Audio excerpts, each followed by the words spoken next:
Fala galera, bem-vindo ao canal Criando Games, eu sou o Fred e hoje nós vamos estar dando continuidade aí na nossa série C# para Unity. Iremos aprender sobre estruturas de repetição, também conhecidas como laços. E nós vamos aprender sobre o laço for. Então se você ainda não é inscrito, já vai se inscrevendo aqui no canal, deixa aí o seu like, segue lá nas redes sociais e sem muita enrolação, bora pro vídeo! Bom galera, então como vocês podem ver aqui, eu criei um novo script, chamei esse script de laços e aqui nós vamos aprender como nós podemos criar o nosso laço for. Então bora lá abrir o nosso script. Bom galera, aqui no nosso script, primeiramente, para que serve uma estrutura de repetição? Bom, como o próprio nome já diz, uma estrutura de repetição serve para repetir alguma coisa. E o que seria esse alguma coisa aqui na programação? Bom, poderia ser, por exemplo, um código. Vamos supor que a gente quer repetir um código que a gente criou. A gente quer repetir, por algum motivo, a gente quer repetir esse código em sequência aí 10 vezes, por exemplo. Então a gente utiliza uma estrutura de repetição para fazer isso. A gente também utiliza estruturas de repetições, no caso o laço for. A gente utiliza, por exemplo, com arrays, quando a gente quer trabalhar com arrays. E aí futuramente a gente vai aprender o que são arrays, que são muito importantes dentro da programação. Então, basicamente, é para isso que serve uma estrutura de repetição, para repetir alguma coisa. E aí, como a gente vai trabalhar com laço for, deixa eu só apagar esse void update. A gente não vai utilizar o void update, a gente vai fazer tudo dentro do void start por uma questão de organização. Fica melhor na hora que a gente for printar, por exemplo, no console da Unity, porque como eu falei em aulas passadas aí, né, como a gente já viu, o void update ele vai ficar repetindo ali. E aí ficaria um pouco bagunçado, né? Ele ia ficar printando pra gente toda hora, ia ficar um pouco bagunçado de enxergar. Então eu vou fazer tudo isso dentro do void start, mas lembrando, poderia ser feito em qualquer método aí que a gente criasse, inclusive aí no nosso void update, né? Que no caso é o método da Unity. Então, primeiramente, como que a gente estrutura um laço for? Bom, a gente primeiro utiliza a palavra for, abre e fecha parênteses. Dentro desses parênteses a gente passa algumas informações, mais precisamente 3 informações para executar o nosso for. E aí a gente abre e fecha colchetes, ok? Aqui dentro a gente cria o nosso código. Então, quais informações eu tenho que passar para que a minha estrutura de repetição for seja executada? Bom, primeiramente eu preciso passar uma inicialização para iniciar o nosso laço for. E aí como que a gente faz isso? A gente passa uma variável. No caso aqui, olha só, eu vou criar uma variável dentro do for. Então, eu vou chamar essa variável de x, vou atribuir o valor de 0 para ela. Então, essa daqui é a nossa inicialização, ok? X igual a 0. Dou um ponto e vírgula, agora eu passo a minha segunda informação para o nosso for. Essa segunda informação é uma condição. É uma condição para que o nosso for seja executado. Então, por exemplo, x menor que 10. Vamos supor assim. Enquanto essa condição for verdadeira, enquanto o x for menor que 10, o nosso for será executado.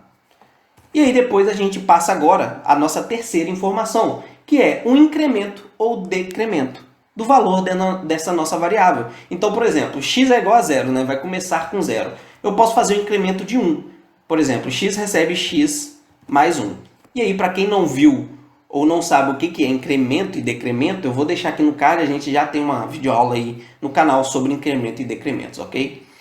Então, olha só, eu fiz um incremento de 1. Então, basicamente, na primeira, quando o nosso código entrar dentro do for, o que vai acontecer? Ele tem que x é igual a 0, e aí vamos supor aqui que eu vou fazer um código aqui dentro, ok? Vou fazer um debug.log x, ok? Esse daqui é o nosso código que eu quero que seja executado. Então, olha só, x igual a 0. Então, assim que a gente executar o nosso código, vai entrar aqui dentro do for, porque x é igual a 0, então ele atende, né, a nossa condição, né, a nossa inicialização. Lógico, tem que atender a nossa condição, senão ele não vai entrar dentro do for nunca. Então, olha só, x igual a 0, então ele entra aqui dentro do for e aí ele printa pra gente lá no console da Unity, x igual a 0, certo?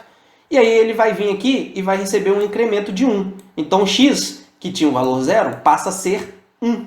E aí ele vai verificar, x é menor que 10? Sim, 1 é menor que 10. Então, ele vai vir aqui de novo e vai printar para a gente a nossa variável x, que agora tem valor 1. E assim, sucessivamente, até que a nossa variável x não atenda mais a nossa condição de x ser menor que 10. Então, no caso aqui, quando x fosse igual a 9, ele printaria o valor de x, na Unity pra gente, no console da Unity, ele ia voltar aqui em cima e ia ver. Ele ia receber, né, mais 1, então o x que tinha valor 9 passa a ser 10, e aí ele ia verificar que não atende mais a condição, porque o x tem que ser menor que 10. Então ele sairia do nosso for e não executaria mais o nosso for. Nesse caso aqui, a gente vai testar lá na Unity, a gente vai ver que o nosso código será, a nossa variável x será printada aí 10 vezes, porque a gente começa no 0, né? Então vai do 0 até o 9, ok? Então bora salvar o nosso código e voltar para a interface da Unity.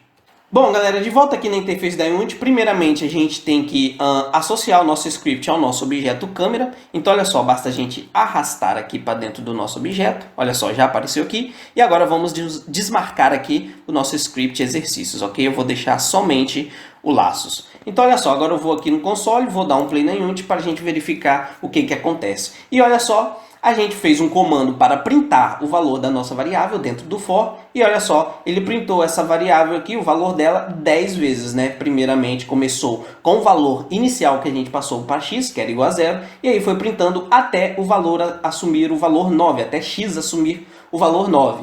E aí depois, como era um incremento, né, ele incrementava mais 1, ele virava 10, e aí o 10 ele não imprimiu, porque já não atendia mais a nossa condição de x ser menor do que 10.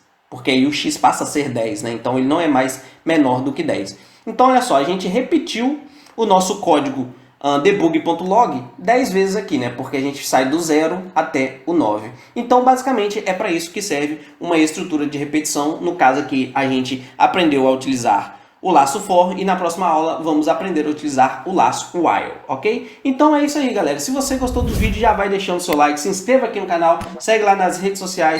Até a próxima, valeu, fui!